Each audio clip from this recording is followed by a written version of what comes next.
अस्सलाम वालेकुम दोस्तों। तो आखिरकार सलमान अली आगा ने टी20 वर्ल्ड कप 2026 के लिए पाकिस्तानी टीम का नया स्क्वाड रिवील कर दिया है। जी हां नाजरीन, आइए जानते हैं सीरीज और टी20 वर्ल्ड कप में पाकिस्तानी टीम जिस स्क्वाड के साथ नजर आएगी वो अब सामने आ चुका है और आगा सलमान ने वाकई सबके होश उड़ा दिए हैं। जी हां दोस्तों, टीम में ऐसे ऐसे खिलाड़ियों की अचानक और धमाकेदार एंट्री करवाई गई है कि हर कोई हैरान रह गया है। पाकिस्तानी टीम का वो कौन सा स्क्वाड है जो आपको श्रीलंका के खिलाफ, फिर ऑस्ट्रेलिया के खिलाफ और उसके बाद टी20 वर्ल्ड कप 2026 में नजर आएगा। और इसके साथ साथ ये भी जान लेते हैं कि किन खिलाड़ियों को बाहर निकालने पर गौर किया जा रहा है। जी हाँ दोस्तों, कौन कौन से बड़े नाम और बड़े ब्रांड बैट्समैन अब टीम में जो है ना आपको नजर नहीं आएंगे। और आगा सलमान ने अपनी प्रेस कॉन्फ्रेंस में सब कुछ वाजिया कर दिया है और साफ अल्फाज में कहा है कि जनाब, मुझे इधर उधर की कोई बात नहीं चाहिए, मुझे चाहिए तो सिर्फ और सिर्फ जीत चाहिए। और जीत ऐसे नहीं मिलती कि आप अपने फेवरेट खिलाड़ियों को तरजीह दें।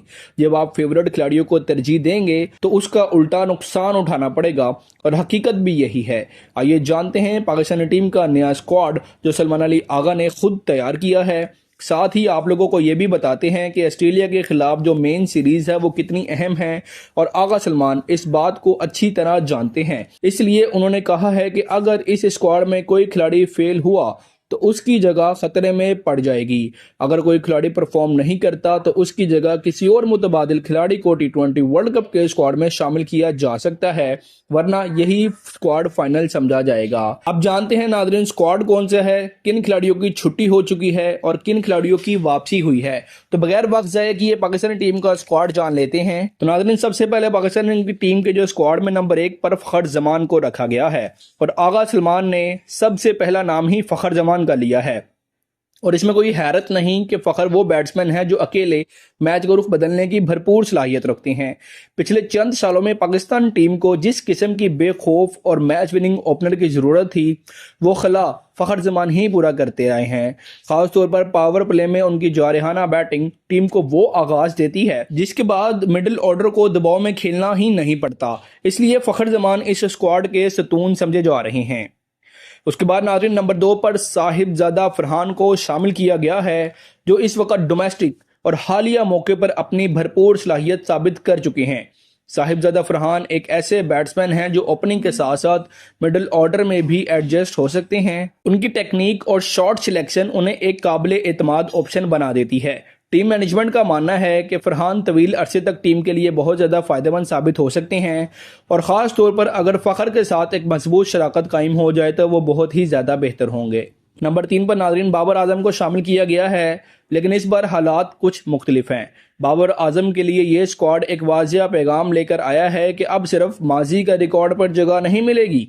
आगा सलमान ने साफ अल्फाज में कह दिया है कि ऑस्ट्रेलिया के खिलाफ मैं सीरीज में बाबर को परफॉर्म करता हुआ देखना चाहता हूं और अगर बाबर वहां रन्स बनाते हैं तो टीम के लिए सबसे बड़ा मसला हल हो जाएगा, लेकिन अगर वो नाकाम रहे तो उनकी जगह खतरे में पड़ सकती है। अब नाज़रीन, ये दबाव शायद बाबर के अंदर से जो असल बाबर है, जो बेहतरीन किस्म का बाबर आजम है, वो शायद बाहर निकाल ले या फिर उनके लिए एक मरतबा फिर मुश्किलात खड़ी हो जाएंगी। नंबर 4 पर नाज़रीन साइम अयूब मौजूद हैं जो इस वक्त पाकिस्तान के सबसे अहम ऑलराउंडर्स बन चुके हैं।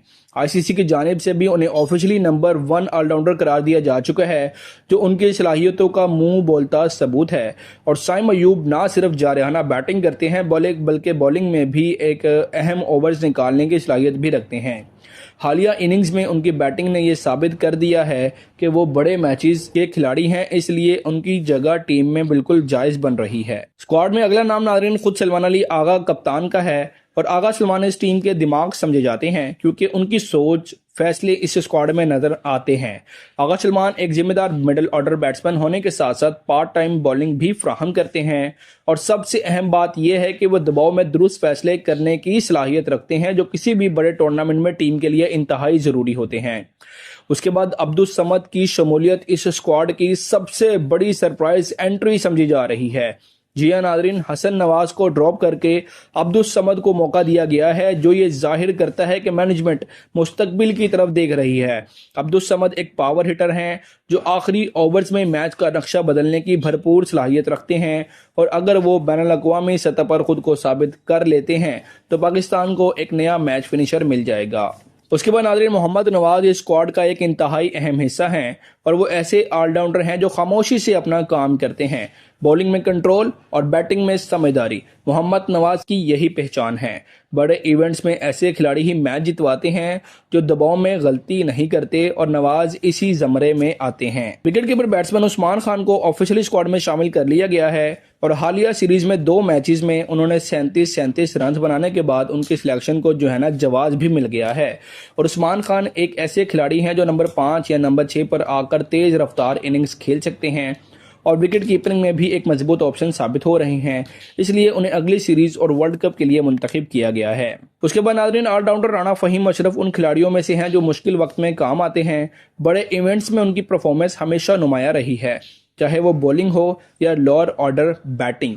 फ़हीम अशरफ अक्सर वो किरदार अदा करते हैं जो स्क्वाड कार्ड पर कम नजर आता है मगर मैच जितवाने में बहुत अहम साबित होता है। शादाब खान की वापसी से सबसे ज्यादा बहस को जन्म दे दिया है। शादाब खान एक बेहतरीन ऑलराउंडर हैं, लेकिन उनकी शमूलियत से टीम बैलेंस पर सवाल उठता जा रहा है।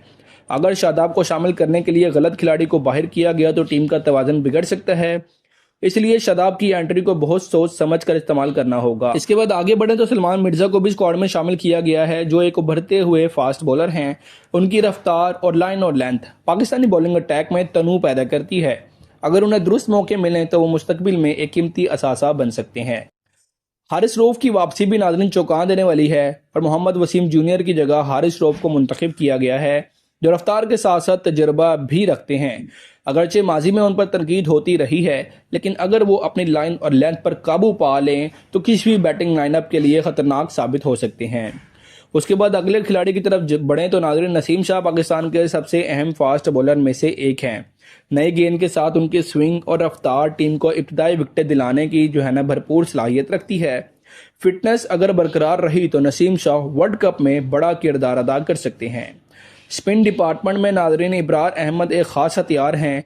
उनकी वैरायटी, कंट्रोल, मिडल ओवर्स में रन्स रोकने में मददगार साबित होती हैं। बड़े मैचेस में इब्रार जैसे स्पिनर गेम चेंजर साबित हो सकते हैं। उसके बाद एक और इमर्जिंग स्पिनर सुफियान मुकीम को शामिल करना इस बात का सबूत है कि टीम मैनेजमेंट नौजवान टैलेंट पर एतमाद कर रही है। अगरचे उनका तजर्बा कम है, लेकिन उनकी सलाहियतें उन्हें मुस्तकबिल का एक बड़ा अजीम खिलाड़ी साबित कर रही हैं। आखिर में नाज़रीन शाहीन शाह अफरीदी जो इस बॉलिंग अटैक के लीडर हैं। नए गेंद हो या डेथ ओवर्स हो, शाहीन की मौजूदगी टीम के लिए एक अलग ही एतमाद देती है।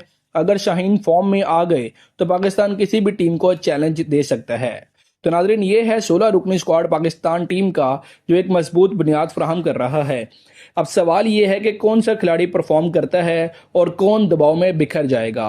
आपके ख्याल में इस स्क्वाड में मजीद कौन कौन सी तब्दीलियां होनी चाहिए थी और किन खिलाड़ियों को शामिल या फिर टीम से निकालना चाहिए था? अपनी राय कमेंट सेक्शन में ज़रूर दीजिएगा। मिलते हैं अगली वीडियो में, तब तक के लिए अल्लाह हाफिज़।